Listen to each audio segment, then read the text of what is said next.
Hi guys, I hope you're doing well. This is going to be my June wrap-up video. I read 5 books this month, but I'm going to include one more that I finished on May 31st, just because it's a Murakami book, and I love Murakami. I have a really diverse selection of books that I read this month. I have 1 anthology, 2 graphic novels, 1 short story collection, and a francophone book as well, which is kind of, I don't know, it's exciting to have such a mix of books that I read. So let's get started. The first book that I want to talk to you about is Blind Willow, Sleeping Woman. So it's a collection of 24 short stories of his. Previously, before this, I had only read one other collection of his short stories, After the Quake, which I kind of preferred more because it had the overarching theme of the Kobe earthquake, 6 stories all revolving around the earthquake somehow. While this book, you got more of a diversity in the different types of stories and environments that he was talking about, but I kind of liked the unity that the other book had. Still though, I definitely recommend this. Short stories is really his forte, and he even kind of admitted it in the prologue to this book, that he kind of enjoys writing short stories more.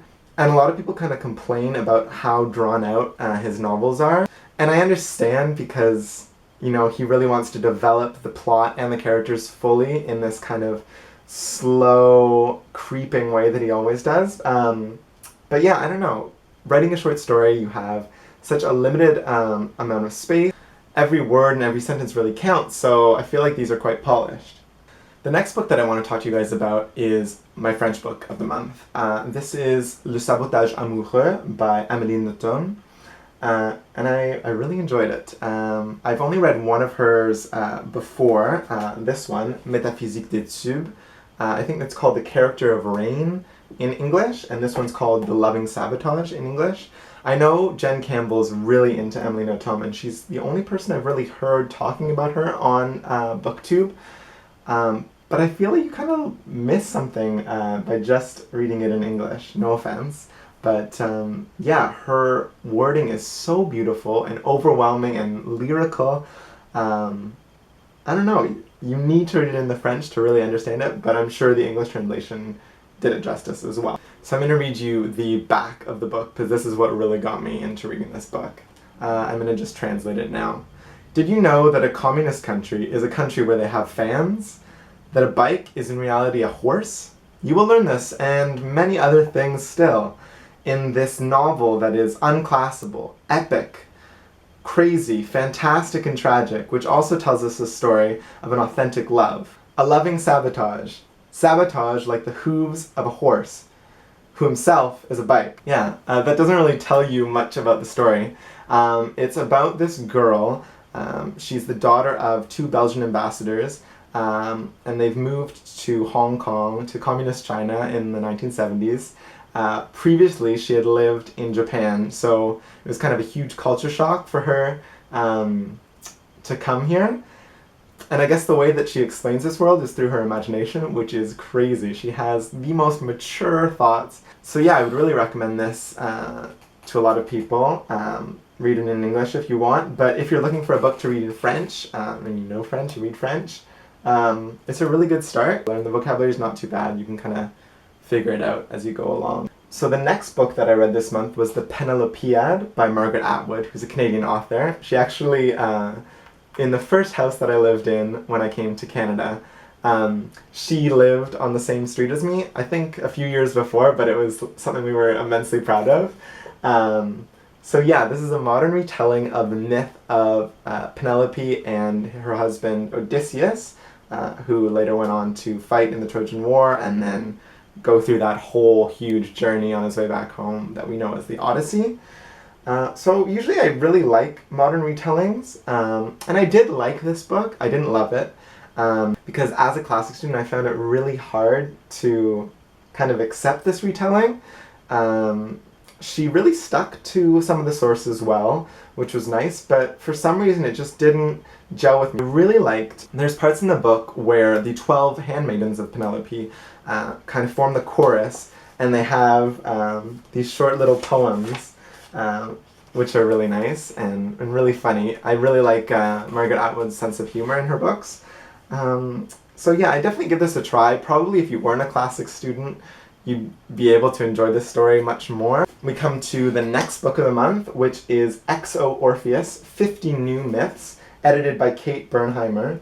And it basically had 50 different authors, all contributing to this, all retelling myths from not just Greece and Rome, but throughout all the world, which was kind of cool. I got to hear about a lot of stories that I wouldn't have known about otherwise. So yeah, let me read you the back. Icarus flies once more. Aztec jaguar gods again stalk the earth. An American soldier designs a new kind of Trojan horse. His cremated remains in a bullet. Here in beguiling guise are your favorite mythological figures. Daedalus and Icarus, Narcissus and Echo, Orpheus and Eurydice, Pygmalion and Galatea, and even Argos, Odysseus' faithful dog, alongside characters from Indian, Punjabi, Inuit, Aztec, and other traditions, featuring talkative goats, a cat lady, a bird woman, a beer-drinking ogre, a squid who falls in love with the sun, and a girl who gives birth to cubs. These are bracingly contemporary, extravagantly imagined stories.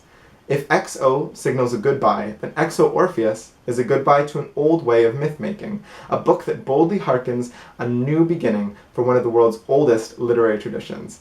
After reading that, I was sold. I went straight to the cashier and bought this, and it was so worth it. There were 50 stories, and I think I enjoyed maybe 48 or 47 of these, so it was such a good read. Usually I'm really hesitant about anthologies because they're such a mixed bag. But yeah, I really enjoyed this. They even had in the book, one of the stories was a graphic novel, which was kind of cool. So yeah, definitely give this one a try. I haven't seen anyone talking about it, so it really should get a lot more attention. The penultimate book of this video is Persepolis, the story of a childhood, and this is the first volume in 2. I had watched the movie a few years ago, and I really liked it. So I wanted to give the book a try now that I'd kind of, forgotten the exact details of the story. I did want to read this in French, but I thought, I'm going to save some money. My friend just bought it. Well, let me borrow her copy, and it'll still be fine. And it was. So it follows the story of this girl named Marjan, living in Iran around the time of the Islamic Revolution in 1979, and just the aftermath of that, how it affects society and her life. It's really cool to read about this part of history that I didn't really know that much about before reading this, from a female perspective, and from someone that just really, I feel, captured the mood of the country, and of one side of the story really perfectly. The illustrations are beautiful.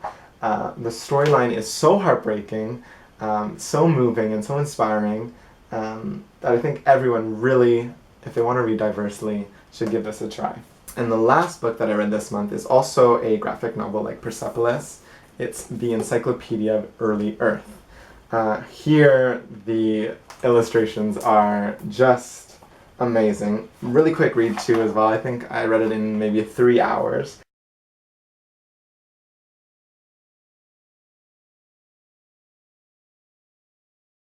So the story follows the journey of this young boy here through all the different lands of early Earth. There's the land of Nord, where he comes from, which is kind of like the Arctic or the North Pole. Then there's Britannia Tarka, which is based off of post-Roman Britain. Then there's Migdal Bavel, which I don't really know what I'd compare that to. And then there's the South Pole. So I found it really interesting that alongside this whole narrative about this boy traveling through the lands, they kind of explain the origin stories and mythologies of each land that he went through, including his own. And it was just really fascinating to see how they described the same gods, they all shared the same pantheon, how they kind of interpreted it to fit their own environment, to fit their own story and culture. And I found it very representative of, civilizations today, ancient civilizations, ancient mythology, how a lot of them are describing the same things just through a different lens. So I was really impressed by this book. And if you haven't read it, I'm sure a lot of you have, because Sana's talked about it, Jen I think has talked about it, and lots of other booktubers have talked about it. But if you haven't, read it. So guys, those were all of the books that I wanted to talk to you about this month. I hope you liked this video, and I can't wait to see you guys on my next one. Leave a comment below if you read any of the books, if any of them look interesting to you, and maybe give me some recommendations based on what I read this month. Anyways, take care guys, and I'll see you next time. Oh, and don't forget to follow me on Goodreads. I included the link below. Okay, bye now.